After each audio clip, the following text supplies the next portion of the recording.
Hi, and thank you for joining me for part 2 of the 4-part series, End of Life Planning. Today, we'll focus on some of the steps in the journey that you'll need to take after a loved one has passed away. This presentation is brought to you by ElderWatch Colorado, which is a 20-plus year partnership between AARP and the Colorado Attorney General's Office. ElderWatch creates educational materials and presentations for Coloradans 50-plus on financial literacy and scams. We also have a volunteer-staffed fraud victim support helpline if you or someone you know may be the victim of fraud or a scam. If this is the case, give us a call. You can reach us at 800-222-4444, select option 2. My name is Jessica Zawatsky, and I am the program specialist here at ElderWatch Colorado. As I mentioned previously, this is the second in a 4-part series on end-of-life planning. Last time, we talked about things that we can plan in advance when it comes to our own end-of-life planning. Today, we'll talk about the steps that we need to take after a loved one has passed away, the administrative steps, both for those who have engaged in advanced planning and those who have not.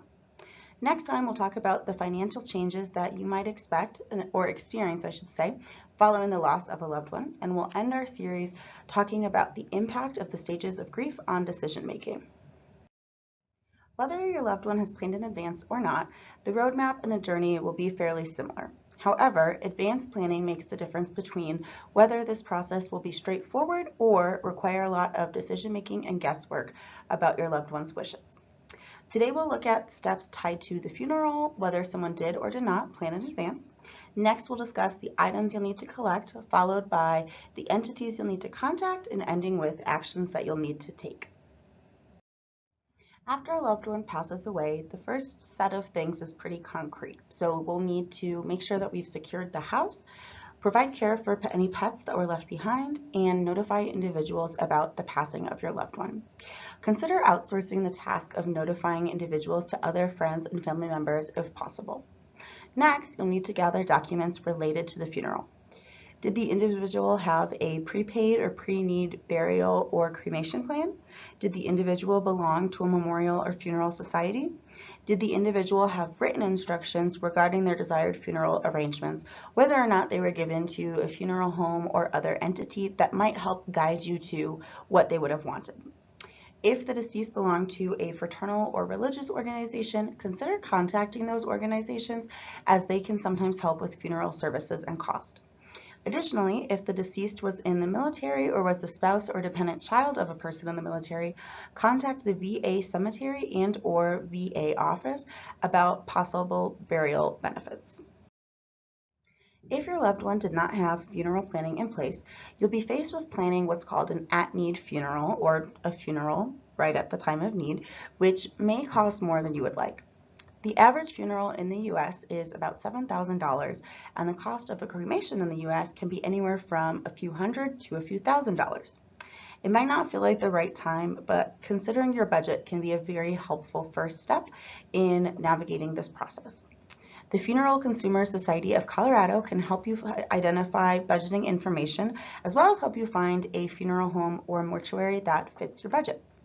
If the deceased was on public assistance, burial assistance may be available. You should contact your local county Department of Social Services as soon as possible. And if you are in Denver, there is the Burial Assistance Program, which may be able to help with burial or cremation costs.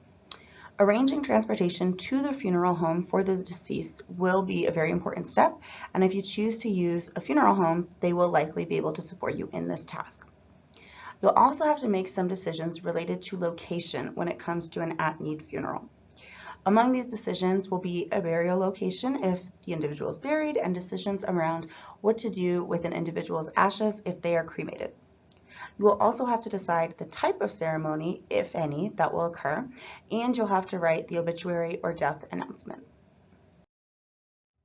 After you take care of all the stress and decision-making that accompany the funeral, whether it was pre-need or at-need, take a breath.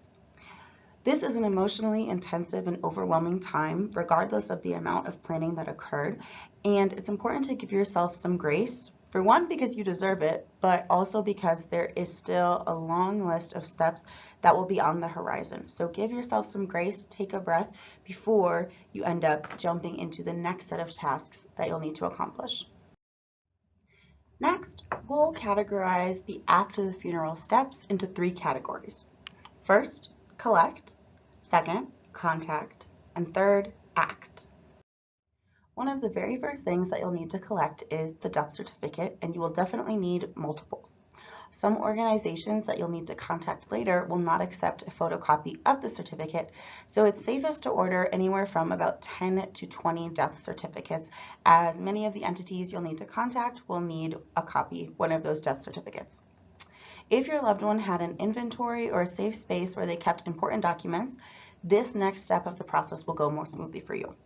As applicable, you will need to collect marriage and birth certificates, divorce papers, life insurance policies and statements, pension, IRA, and retirement statements, income taxes for at least a couple of years, and military records and discharge papers. Before we continue, I do want to emphasize that this list, as well as the other lists I'll be giving to you, are not comprehensive, and you may need to gather more or less documents depending on your loved one's specific situation. On the subject, I also want to remind everyone listening that I am not here to provide financial or legal counsel.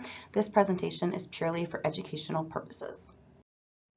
Continuing our discussion on the important things that you'll need to collect, you'll also need to collect, as applicable, bank statements and checkbooks, motor vehicle titles, deeds, deeds of trust, mortgages, stock or bond certificates or CDs, unpaid bills, and safety deposit box rental plus keys.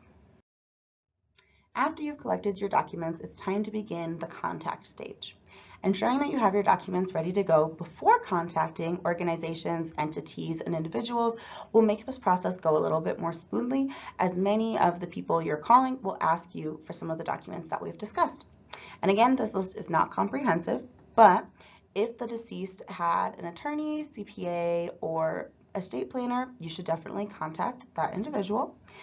You should contact accountant or tax preparers as necessary, investment brokers as necessary, insurance agents from the deceased, pension and retirement savings providers.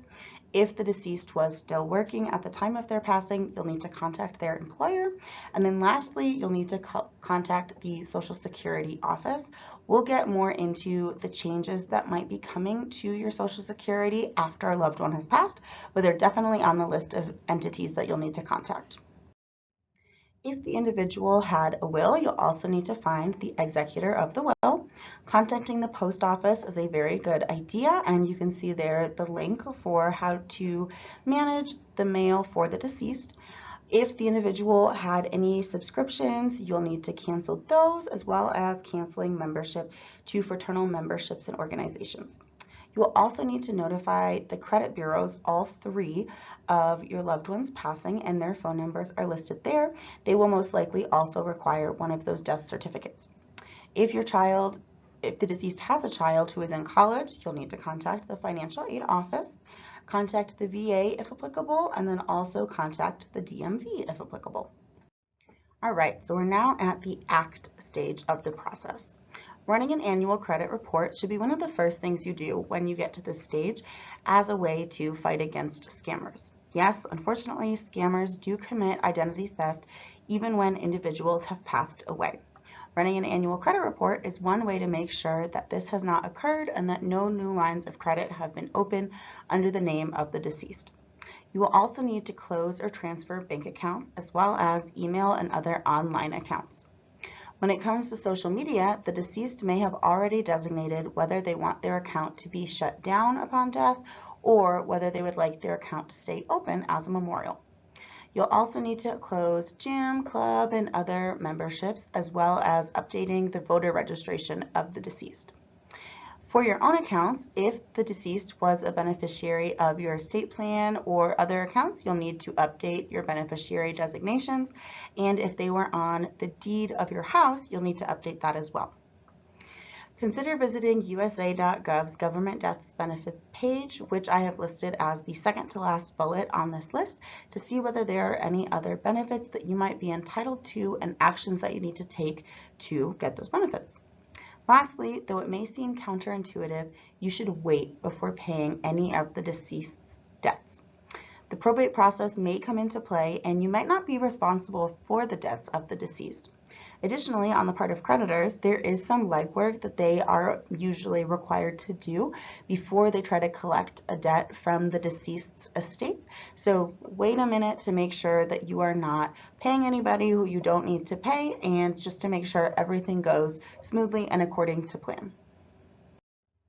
After your loved one dies, there will be many, many steps in the journey ahead. If they planned in advance, the journey will be smoother, but if your loved one has not planned in advance, you'll still be able to get through this. Focusing on the funeral should be your first big task. After that, there will be a number of items, documents that you need to collect. Following that, there will be a number of different entities and individuals that you'll need to call who most likely will need some of those documents that you collected. And then lastly, you'll need to do a couple of actions, including closing bank accounts, running annual credit reports, and handling digital accounts. Next time, we'll focus on financial changes after the loss of a loved one. This has been the second in the 4-part series End of Life Planning, brought to you by ElderWatch Colorado, a 20-plus year partnership between AARP and the Colorado Attorney General's Office. My name is Jessica Zawatsky. I hope that you found this presentation helpful, and I look forward to seeing you next time.